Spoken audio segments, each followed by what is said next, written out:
Lionel Messi is not just a footballer. He's a living legend, the face of world football.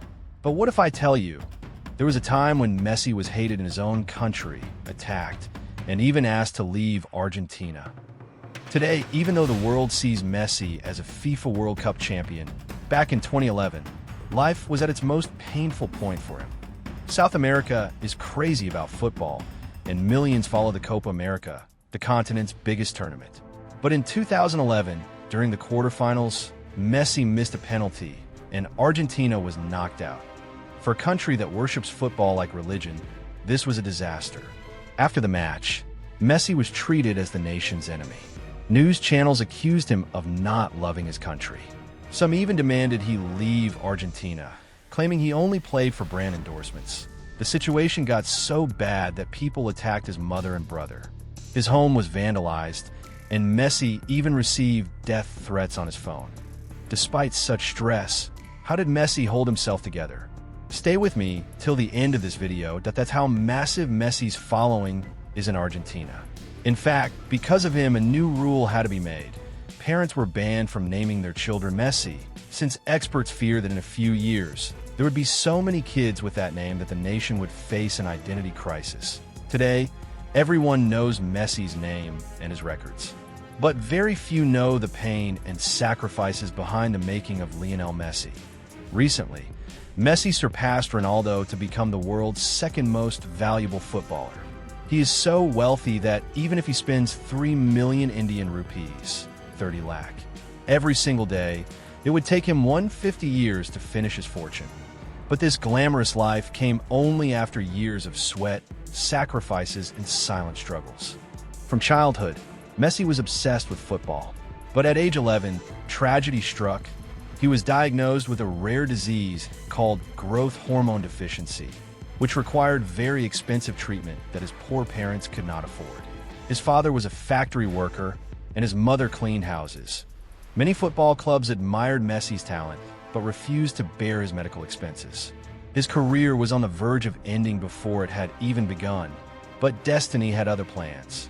The sporting director of FC Barcelona saw Messi play and was so amazed that he offered him a contract on a tissue paper, promising that the club would pay for his medical treatment if Messi agreed to play for them. Messi's parents agreed, and soon they moved to Spain.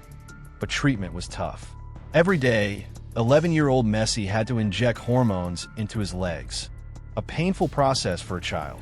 To make matters worse, around the same time, his beloved grandmother, the closest person to him, passed away. For young Messi, it was a heartbreaking period. Even after trials at Barcelona, Messi had to wait for 5 months before being accepted officially. Those days were lonely. No friends, no Spanish language skills, just his father, who was also stressed about work and contracts. Messi often cried at night, missing his mother. Injuries added to his pain. Yet, instead of giving up, Messi doubled his practice. But due to his small height, he was often ignored in matches. Even when selected, his teammates rarely passed him the ball. Still, whenever Messi got hold of it, he would keep it for 15 minutes straight, dazzling everyone. Slowly, his magic became unstoppable.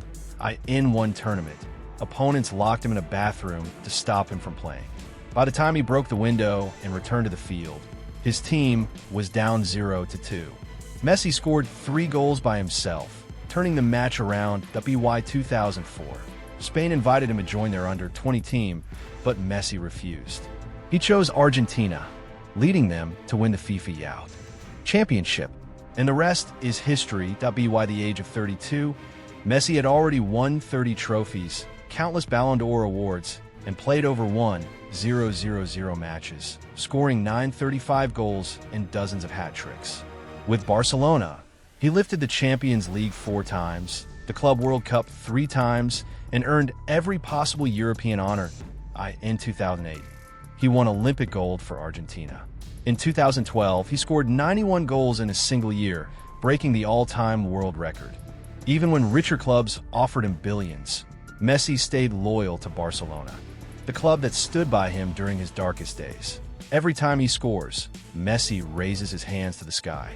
That's his tribute to his late grandmother. So, how do top players handle defeat? Sports psychologists say losing feels to them like losing a loved one. That's why Messi's failures always cut deep.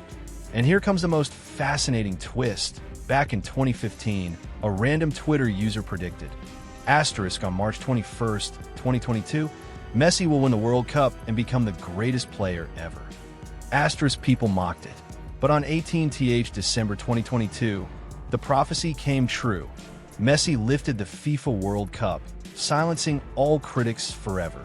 From a sick, bullied kid injecting hormones into his legs, to the king of world football in 2022, and now in 2025, Lionel Messi is not just the GOAT, he's eternal. Asterisk,